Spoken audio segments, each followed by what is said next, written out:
నమస్తే అన్యోసేయో welcome to ET exclusive. Commercial సినిమాకి అర్థం మారిపోతోందా లేదంటే మన హీరోలే కమర్షియల్ సినిమా అనే పదానికి అర్థం మార్చేస్తున్నారా? ఒకప్పుడు చొక్కా నలగకుండా 100 మందిని ఎగరేసి కొట్టినోళ్లే ఇప్పుడు ఒక్కో పాత్ర కోసం అలా నలిగిపోవడానికి కారణం ఏంటి? మార్పు మొదలైందా లేదంటే మారకపోతే కష్టమని మన హీరోలే మారిపోతున్నారా? ఇదే ఇవాల్టి ఎక్స్క్లూజివ్ స్టోరీ. టాలీవుడ్ లో కమర్షియల్ సినిమాకు అర్థం మారిపోతుంది. అర్థం పద్దం లేని కథల కంటే పర్ఫార్మెన్స్ కు స్కోప్ ఉన్న పాత్రలపైనే ఫోకస్ చేస్తున్నారు మన హీరోలు. అలాంటి కథలకే తమ నటనతో కమర్షియల్ స్టామినా తెచ్చే ప్రయత్నం చేస్తున్నారు. కొన్నేళ్లుగా మన హీరోలు మాస్ రగ్డ్ క్యారెక్టర్స్ వైపు అడుగులు వేస్తున్నారు. రంగస్థలం నుంచి ఈ ట్రెండ్ మొదలైంది. రామ్ చరణ్ లాంటి మాస్ హీరోతో రంగస్థలం లాంటి సినిమా సుకుమార్ అనౌన్స్ చేసినప్పుడు షాక్ అయ్యారు అంతా. కానీ సినిమా విడుదలయ్యాక తన పర్ఫార్మెన్స్ తో అందరినీ షాక్ అయ్యేలా చేశాడు సిట్టిబాబు. సినిమా వచ్చి 6 ఏళ్లు దాటినా ఇప్పటికీ ఆ ఇంపాక్ట్ తగ్గలేదు. ఆ తర్వాత పుష్ప కోసం అల్లు అర్జున్ అలాగే మార్చేశారు లెక్కల మాస్టారు. పుష్పతో బన్నీకి ఏకంగా నేషనల్ అవార్డే వచ్చింది. తాజాగా పుష్ప 2లోనూ అల్లు అర్జున్ నట విశ్వరూపం చూపించారు. ముఖ్యంగా కొన్ని సీన్స్ అయితే పూనకాలు పుట్టించారు. జాతర సీక్వెన్స్ క్లైమాక్స్ లో బన్నీ పర్ఫార్మెన్స్ కు నార్త్ ఆడియన్స్ అయితే పిచ్చెక్కిపోయారు. దసరాతో నాని ఇదే మ్యాజిక్ చేశారు. దేవరాలో ఎన్టీఆర్ నట విశ్వరూపం చూపించారు.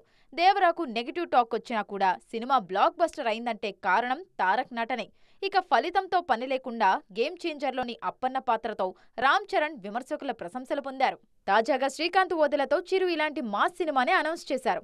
హీరో ఎవరైనా కమర్షియల్ గా ఉంటూనే నటనలోనూ కుమ్మేస్తున్నారు. మొత్తానికి ఈ మార్పు మంచికే అంటున్నారు ఆడియన్స్.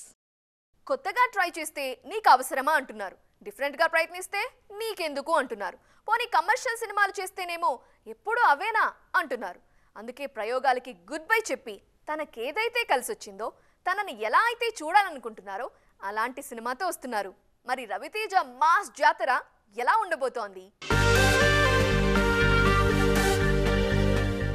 రవితేజ 75వ సినిమా టీజర్ విడుదలైంది. చాలా రోజులుగా మాస్ రాజా ఫ్యాన్స్ వేచి చూస్తున్న ఈ గ్లిమ్స్ వచ్చేసింది. ఇది చూశాక అర్థమవుతుంది ప్రయోగాలు వద్దు, పక్కా మాస్ రూట్ లోకి రవితేజ వచ్చేశారని. మాస్ జాతర గ్లిమ్స్ అంతా ఫ్యాన్స్ ను దృష్టిలో పెట్టుకుని కట్ చేశారు దర్శక నిర్మాతలు. సామాజ వరగమన లాంటి హిలేరియస్ సినిమాకు రైటర్ గా పనిచేసిన భాను భోగవరపు ఈ సినిమాతో దర్శకుడిగా మారుతున్నారు. తన 75వ సినిమా ఎలాగైతే ఉండాలని ఫ్యాన్స్ ఆశపడుతున్నారో అచ్చంగా అలాంటి సినిమా రెడీ చేస్తున్నారు మాస్ రాజా. ధమాకా తర్వాత Ravanasura, tiger Nageswara Rao, eagle, Mr Bachchan లాంటి సినిమాలు రవితేజను బాగా నిరాశపరిచాయి. మాస్ జాతరలో వింటేజ్ రవితేజ కనిపిస్తున్నారు. పైగా ధమాకా తర్వాత రవితేజ, శ్రీలీల, బీమ్స్ కాంబో రిపీట్ అవుతుంది ఈ సినిమా కోసం. Sithara entertainments, Srikara studios, fortune 4 cinemas ఈ సినిమాను నిర్మిస్తున్నాయి. త్వరలోనే విడుదల కానుంది మాస్ జాతర. మరి ఈ సినిమాతో మరో ధమాకా వస్తుందేమో చూడాలిక. విజయ్ చివరి సినిమా పోస్టర్ రిలీజ్ అయింది. అందరూ ఊహించినట్లుగానే అద్దరిపోయే లుక్తో దర్శనమిచ్చారు దళపతి. అంతేకాదు ఎవరూ ఊహించని టైటిల్తో వచ్చారు. అన్నీ బానే ఉన్నాయి. కానీ ఈ సినిమా భగవంత్ కేసరికి రీమేక్ అనే ప్రచారం జరిగింది. పోస్టర్ చూస్తే మాత్రం అలా అనిపించట్లేదు. మరి ఈ సినిమా నిజంగా రీమేకా కాదా? చూస్తున్నారుగా, విజయ్ సినిమా ఫస్ట్ లుక్ లక్షలాది మంది వెనక ఉంటే నాయకుడిగా ముందున్నారు దళపతి. అందుకే ఈయన సినిమాకి జననాయగన్ అనే టైటిల్ ఖరారు చేశారు. ఆయనకున్న ఇమేజ్కి ఈ టైటిల్ పర్ఫెక్ట్ అంటున్నారు ఆడియన్స్ కూడా. పైగా పొలిటికల్ ఎంట్రీ ఇచ్చాకొస్తున్న మొదటి సినిమా. నటుడిగా ఆయనకు చివరి సినిమా ఇది. విజయ్ చివరి సినిమాకు హెచ్ వినోద్ దర్శకుడు. ఈ సినిమా షూటింగ్ వేగంగా జరుగుతోంది. సెప్టెంబర్లో విడుదల కానుంది జననాయగన్. కేవీఎన్ ప్రొడక్షన్స్ భారీ బడ్జెట్తో నిర్మిస్తున్న ఈ మూవీ కోసం విజయ్ 200 కోట్లకు పైగా రెమ్యునరేషన్ అందుకున్నారని తెలుస్తోంది. ఇక ఈ సినిమా భగవంత్ కేసరి రీమేక్ అని చాలా రోజులుగా ప్రచారం జరుగుతోంది. పోస్టర్ చూస్తుంటే భగవంత్ కేసరితో ఏ పోలిక లేదు. పైగా దర్శకుడు వినోద్ కూడా ఇది స్ట్రెయిట్ సినిమా, దీనికి రీమేక్ కాదు అని ప్రకటించారు. పైగా పక్కా రాజకీయ నేపథ్యం కనిపిస్తోంది. విజయ్ పొలిటికల్ ఇమేజ్ దృష్టిలో పెట్టుకుని ఈ కథ సిద్ధం చేశారు వినోద్. మరి నిజంగానే ఇది భగవంత్ కేసరి రీమేకా కాదా అని తేలాలంటే ఇంకొంత కంటెంట్ వచ్చే వరకు వేచి చూడాల్సిందే. విజయ్ దేవరకొండ ప్లాన్ మార్చేస్తున్నారు. ఇప్పటికే చేయాల్సిన రిస్కులన్నీ చేసిన రౌడీ బాయ్ ఇకపై నో రిస్క్, ఓన్లీ ఫోకస్ అంటున్నారు. సెట్స్ పై ఉన్న సినిమా నుంచే ఈ కొత్త ఫార్ములా అప్లై చేస్తున్నారు. మరి VD12 కోసం రౌడీ హీరో ఏం చేయబోతున్నారు? ఇకపై విజయ్ ప్లానింగ్ ఎలా ఉండబోతోంది? తరువాతి సినిమాల కథ ఏంటి? విజయ్ దేవరకొండ కెరీర్ కు ఎవరి దిష్టో బాగా బలంగా తగిలేసింది. కెరీర్ మొదట్లో రాకెట్లో దూసుకుపోయిన రౌడీ బాయ్ ఆ తర్వాత జోరు తగ్గించారు. భారీ అంచనాలతో వచ్చిన సినిమాలన్నీ బెడిసి కొడుతున్నాయి. ఖుషీ ఓకే అనిపించిందని ఆనందించే లోపే ఫ్యామిలీ స్టార్ దెబ్బ పడిపోయింది. అయితే ఈ మధ్య కల్కిలో అర్జునుడిగా మెరిశారు విజయ్. ఫ్యామిలీ స్టార్ తర్వాత విజయ్ దేవరకొండలో మార్పులు భారీగానే కనిపిస్తున్నాయి. గతంలో లైగర్ చేస్తున్నప్పుడే ఖుషీ, అది సెట్స్ పై ఉన్నప్పుడే గౌతమ్ సినిమా, అది పూర్తవక ముందే ఫ్యామిలీ స్టార్ కి ఓకే చెప్పారు విజయ్. ఇకపై ఈ కన్ఫ్యూజన్ వద్దు, ఒక్కసారి ఒక్క సినిమా మాత్రమే అంటున్నారు. ఇప్పటికే ఈ 2 సినిమాలు ఫైనల్ అయినా నిదానమే ప్రధానం అంటున్నారు. గౌతమ్ తిన్ననూరి సినిమాలో పోలీసుగా నటిస్తున్నారు విజయ్. ఇది పూర్తయ్యాక రాహుల్ సంక్రిత్యన్ సినిమా సెట్స్ పైకి రానుంది. ప్రస్తుతం ఈ చిత్ర నెట్వర్క్ మొదలైంది. మైత్రి మూవీ మేకర్స్ నిర్మిస్తున్న ఈ సినిమా 18వ శతాబ్దపు కథతో తెరకెక్కుతుంది. ఇక రవికిరణ్ కోలా సినిమా పూర్తిగా రూరల్ బ్యాక్ డ్రాప్ లో రానుంది. దిల్ రాజు ఈ సినిమాకు నిర్మాత. సినిమాకి కలెక్షన్లు పెరుగుతున్నప్పుడు కాన్ఫిడెన్స్ లెవెల్స్ కూడా పెరుగుతాయి. నాని విషయంలో ఇదే జరుగుతోంది ఇప్పుడు. నిన్న మొన్నటి వరకు కథ డిమాండ్ చేసిన మార్కెట్ గురించి ఆలోచించి బడ్జెట్ దగ్గర వెనకడుగు వేసిన నిర్మాతలు ఇప్పుడు ఫ్రీ హ్యాండ్ ఇస్తున్నారు. నాని నెక్స్ట్ సినిమాల బడ్జెట్ ఊహకు కూడా అందట్లేదు. అంత నమ్మడానికి కారణం ఏంటి? సినిమాకు నాని రేంజ్ పెరుగుతుంది. మీడియం రేంజ్ హీరోలలో 100 కోట్ల హీరోగా మారిపోతున్నారు నేచురల్ స్టార్. దసరా, హాయ్ నాన్న, సరిపోద శనివారంతో హ్యాట్రిక్ అందుకున్నారు నాని.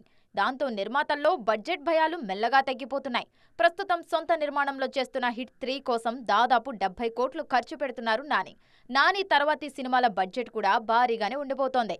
దసరా ఫేమ్ శ్రీకాంత్ ఓదెలతో చేయబోయే ప్రాజెక్ట్ బడ్జెట్ 100 కోట్ల వరకు ఉండబోతోంది. ఈ సినిమా షూటింగ్ కూడా మొదలైపోయింది. ఈ మధ్య గ్రాండ్ గా సినిమాను ఓపెన్ చేశారు. పాన్ ఇండియన్ స్థాయిలోనే నాని ఓదెల సినిమా రాబోతోంది. దీనికి పారడైజ్ అనే టైటిల్ కన్ఫర్మ్ అయింది. నాని లైనప్ చాలా బలంగా ఉంది. ఈయన తర్వాతి సినిమా సుజిత్తో ఉండబోతోంది. అలాగే శ్రీకాంత్ ఓదెల, శైలేష్ కొలను సినిమాలు సెట్స్ పై ఉన్నాయి. వీటిలో ఏ సినిమాకు బడ్జెట్ లిమిటేషన్స్ లేవు. మొత్తానికి బడ్జెట్ విషయంలో నో కాంప్రమైజ్ అంటున్నారు నేచురల్ స్టార్. మినిమం గ్యారంటీ కావడంతో నిర్మాతలు కూడా సై అంటున్నారు. బాగా తెగించావురా నువ్వు, చూస్తా నీ సంగతి చూస్తా అంటూ అదర్స్లో బ్రహ్మి చెప్పిన డైలాగ్ గుర్తుందిగా. దీన్నే కాస్త మారుద్దాం ఇప్పుడు. అక్కడ తెగించింది నిర్మాతలైతే వాళ్ళ సంగతి చూస్తామంటున్నది వివాదాలు. కాసులు కురిపిస్తున్న కాంట్రవర్సీ స్టోరీస్ వైపు అడుగులు వేస్తున్నారు మేకర్స్. కశ్మీర్ ఫైల్స్, కేరళ స్టోరీలే కాదు, వాటికి అమ్మమ్మ లాంటి కాంట్రవర్షియల్ కథలు రెడీ అవుతున్నాయి ఇప్పుడు.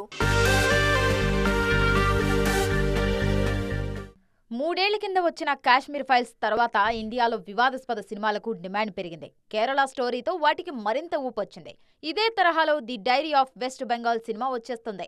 షూటింగ్ దశలో ఉండగానే దీన్ని నిషేధించాలని బెంగాల్లో అల్లర్లు జరుగుతున్నాయి. ఇదే అనుకుంటే తాజాగా ఢిల్లీ ఫైల్స్ సినిమా వచ్చేస్తుంది. ది కాశ్మీర్ ఫైల్స్ లో కాశ్మీర్ పండిట్లపై జరిగిన అరాచకాలను చూపించిన దర్శకుడు వివేక్ అగ్నిహోత్రి ఈసారి ది ఢిల్లీ ఫైల్స్ సినిమాతో వస్తున్నారు. ది బెంగాల్ చాప్టర్ అనేది ఈ cinema tag line. Abhishek Agarwal నిర్మిస్తున్న ఈ సినిమాను ఆగస్టు 15న విడుదల చేయనున్నారు. మిథున్ చక్రవర్తి రాజ్యాంగంలోని భారత రాజ్యాంగ ప్రవేశికను చదువుతూ నడుస్తున్నట్లు టీజర్లో చూపించారు. 2002 ఫిబ్రవరి 27న గుజరాత్లోని గోధ్రా రైల్వే స్టేషన్ సమీపంలో జరిగిన సబర్మతి అల్లర్ల నేపథ్యంలో సబర్మతి రిపోర్ట్ సినిమా ఈ మధ్య వచ్చింది. గోధ్రా ఘటనపైనే అదే పేరుతో మరో సినిమా కూడా వస్తుంది. నిఖిల్ హీరోగా రామ్ చరణ్ నిర్మిస్తున్న ది ఇండియా హౌస్ కూడా ఒకంత వివాదాస్పద కథే. ఇందులో వీర్ సావర్కర్ నేపథ్యం ఉంటుంది. ఈ సినిమాలన్నీ ఎప్పుడు విడుదలైనా వివాదం అవ్వడం మాత్రం ఖాయం. సో చూశారు కదా, ఇది ఇవాల్టి ఈటీ ఎక్స్క్లూజివ్. మరిన్ని ఇంట్రెస్టింగ్ అండ్ ట్రెండింగ్ అప్డేట్స్తో మళ్ళీ కలుద్దాం. Till then bye. జోరిసోయో.